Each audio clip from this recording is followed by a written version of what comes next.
We don't always use it. As I said, it depends on if there's a restricted domain. So if we know what their x value or our variables are going to be, it's going to be greater than 0, I don't need to specify that. Okay, so I want to move back down to this question number 7. So, multiplication. Can we multiply fractions with different denominators? Yeah, we just multiply across. Well, same thing with this. This is saying 2 times rad 3x times rad 6x. And I just multiply everything that's underneath the radical symbol. And I have 18x squared. Okay? Then you need to remember, try to simplify. So once I've done my multiplication, can I rename 18?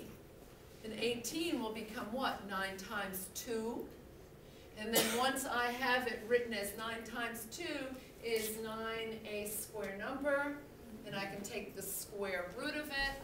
And I have 3 times the 2 that was out there, 3 times 2 times the square root of x squared Wouldn't is it be x. 3 times rad 2?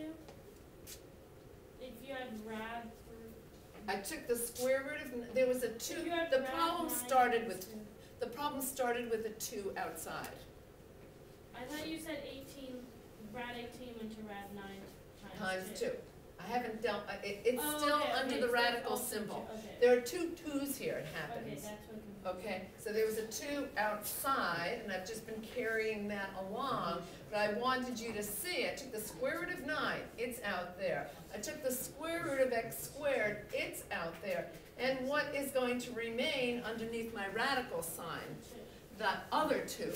And then I'm going to try to multiply everything out here, and I have 6 times the absolute value of x times rad 2. And then again, this is where we don't always use the absolute value if I happen to know what the domain is.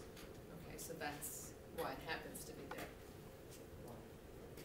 So far, so good? What was the little thing that was written up above that? I'm sorry? Like if you move the paper down, what's the, remember that, yeah, what's written next to the, This, I no, don't know. next to number 6 up there, something that ends with radical sign. I didn't write it down, but. I don't know where you're at. Problem number 6. Positive root radical sign. Yeah, what does it say on the right though? I just didn't finish writing it down. Remember the number outside means multiply, so take the square root and multiply outside of the radical Oh, sign. okay, yeah. Okay? All right. So are we good with these? Well, why did you just start using the absolute value for the last part? Because I have a variable. And when we have a variable, we use the absolute value They with it. didn't make us do that on Yeah. the worksheet. Pardon me? I know. And that's what I'm saying. Sometimes you'll see it and sometimes you won't. I want you to see it. I want you to know what it is. I don't want you to stumble across it sometime and not know what it means. So sometimes you'll see it in that form. And so what is this saying? They want the principal value of that number when we solve for x. Give you one of those. What? If it doesn't have an absolute value, can you find the positive or negative? Generally, the rule of thumb is the positive, but it depends on the circumstances. And, you know, generally, it's word problems. We're going to do a word problem.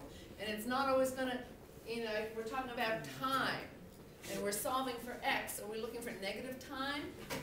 That would make sense. So generally, you know, you're looking for the positive. When we're talking about quadratics, and we're looking at where on a graph a parabola crosses the x-axis, does it cross on the negative side of the x-axis? Yes. Well, depending on the situation, you may want that value. Okay, number 7. We've got 2 more things, and then we're done, okay? And then I'll let you work on your assignment. The assignment won't be due until Wednesday, obviously, okay? All right, so let's look at this one.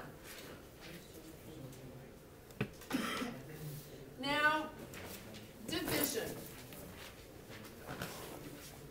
Division is kind of a funny thing, actually. I'm going to actually start you here, sorry. I'm going to start you on this problem first. So again, the answer answer is simplify, and in this particular case, can I simplify 20 or rename 20? Yeah. Rad Yeah, so I could say rad 4 times 5, and I know that 81 is a square number. But you need to be careful, it's in the denominator, and so in my answer it has to remain in the denominator. So the square root of 4 is 2. 2. So, and the square root of 81 is 9, and it's still a fraction. And so my answer will be 2 rad 5 over 9. So that's your, That's my final answer. Okay? Can I give you the next problem? Okay.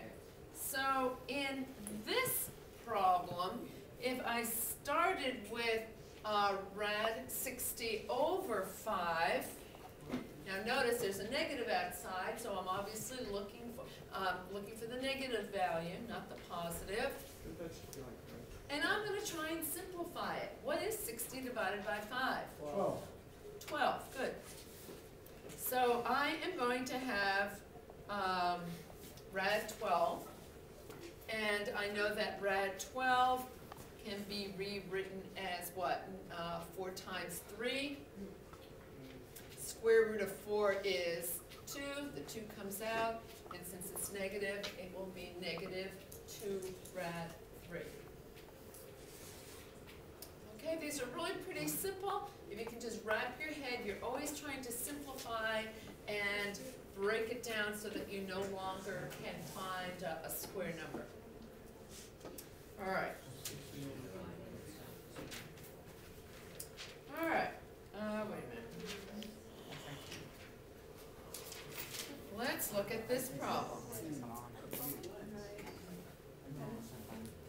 Now, there are 2 schools of thought about this problem. Oh, yeah, you have to get rid of the. Sometimes. So you need to know that it's 14, I'm sorry, I changed the problem after I had finished it because I wanted to show you 2 things on this problem. In this problem I have 14 rad 7. There are times where you don't want a radical in the denominator, okay? Other times you don't care. So I'm just showing you this so that under the circumstances, and in calculus oftentimes, you can leave a radical in the denominator because your answer is more precise and it's just fine. All right, so think about it.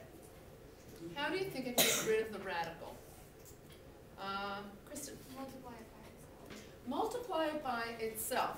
And I know that when I'm multiplying it by itself, I have to multiply the numerator, because what is rad 7 over rad 7 equal to? 1. 1. Can I multiply any number by 1 and not change its value? No. Yes. Excuse me. I'm going to tickle my throat. How much is 1 times 10, Michael? 10. Okay, can I multiply 1 times 100 and still have 100? Yeah. Can I change the way 1 looks? No. 3 over 3. Oh, yeah. Rad 7 over rad 7 equals 1. what? All right, so can I multiply by 1? Excuse me. All right, so if I multiply that, remember, rad 7 times rad 7 is equal to what? Rad 49. The square root of 49 is 7. So when I multiply any number by itself, radical times a radical, I get rid of the radical sign and I'm just left with the number itself. And I have 14 rad 7 over 7. Am I done? No. Because, 7. okay, I can simplify. And this is where the original problem was a 4. And that's why I decided, oh, this is a perfect example to show them. I need to remember to simplify, and I would have 2 rad 7. Always simplify your answer. because you can take What did I divide by? Divided by 7. Okay, so those of you who are not great fans of fractions, you can see these fractions are coming back to bite you again and again and again. So if you are a little shaky on your fractions, please come see me. I'd be happy to give you a little tutorial on everything you've ever needed to know about fractions, because you need to know. And guess what?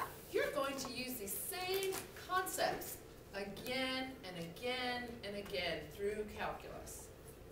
So the properties of, you know, multiplying, having common denominators, that whole idea is a very powerful concept. Okay, almost done. Last problem.